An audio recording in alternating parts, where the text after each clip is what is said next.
retired Chief Justice of Nigeria and Vice Chairman, Body of Benchers, Justice Ariwola, Grand Commander of the Order of the Naija, my Lord, the former Chief Justice of Nigeria, Justice Walter Onogen, Grand Commander of the Order of Naija, my Lords, retired Justices of the Supreme Court and Court of Appeal that are here, the former Attorney General, Minister of Justice, our dear leader, Chief Kano Agabi, Commander of the Order of the Naija, my Lord, the former Chief Judge of the Federal Capital Territory, who is Justice Bello, life benchers and benchers, our dear leaders, gentlemen of the press, ladies and gentlemen.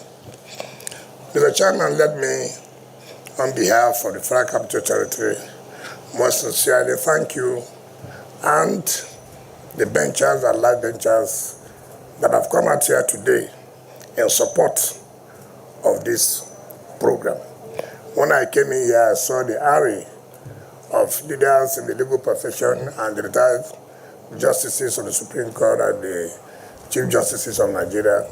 I was overwhelmed that indeed this program is really appreciated, and I so much thank you for that. Mr. Chairman, let me also thank you for educating some people who may not understand about cooperation between the three arms of government. Like you rightly said, as we speak today, it is the Federal Capital Territory that is providing the official residence of the legislature. That is a different arm of government, but it is the FCT that is providing their residence. As we speak today, it is the FCT that is building the new complex of the National Assembly. That has nothing to do with interference of the arm of government. At the end of the day, the project will be handed over to the legislature for them to manage. I'm very grateful, thanking the President for approving this project. Mr. President took this project to the National Assembly and he assented to it November 8, 2023, after the National Assembly has passed the supplementary budget. So this project is provided in the supplementary budget of the FCT 2023 as assented to by Mr. President November 8, 2023. So it is obvious that there's nothing hidden.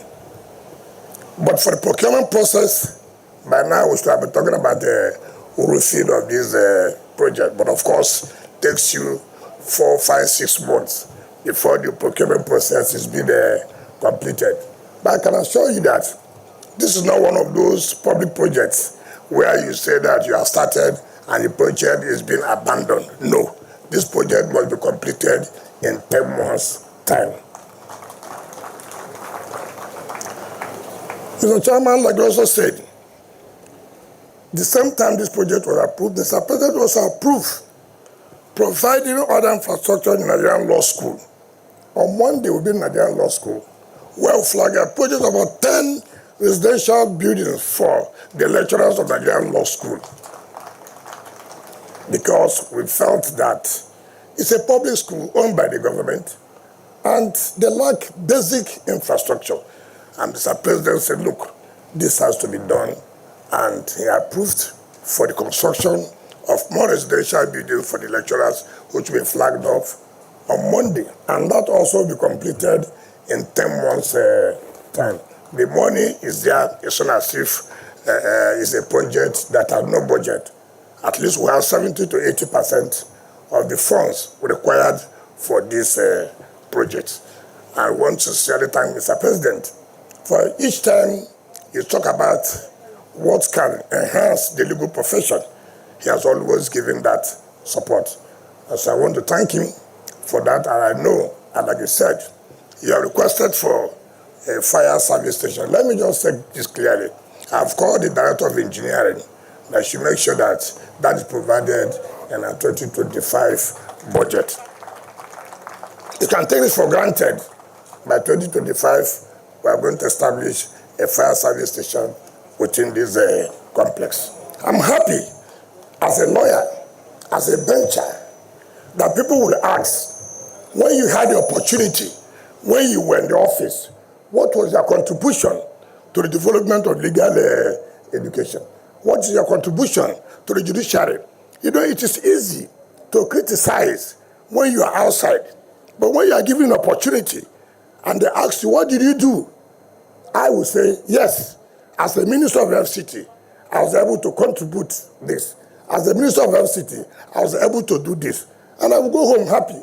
And I want to assure the body of benchers, I will make you proud, and you will see a difference as far as governance is concerned.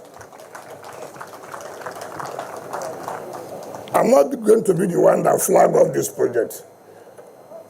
Luckily, when the former CJN was in office, Justice Ariwala, he flagged off the new division of the Abuja division of the Court of Appeal, which by the grace of God will be handed over to them next year, September 2.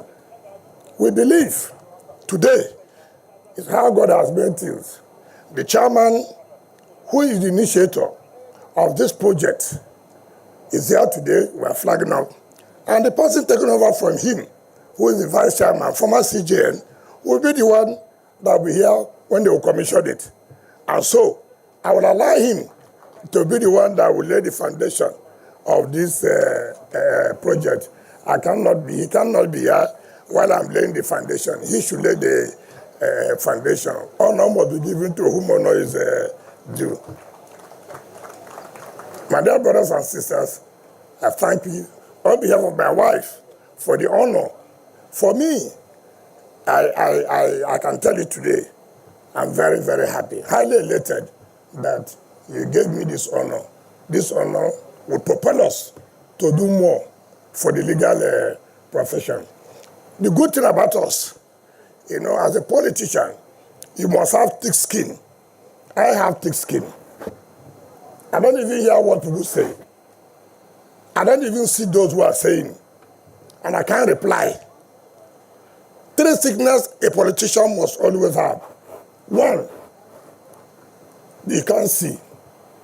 Two, you can't talk. Three, you can't hear. Even hear.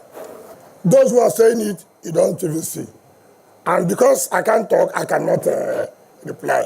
I'll go ahead and continue to do my work to the best of the country. That is all I can do. So on this note, I invite the chairman, invite the former two Supreme Court, Justice of the Federation, to come and lay the foundation of this project, and also our leaders of the leaders of the body to join them to lay this foundation. By the time we finish, like Justice Sabogi has said,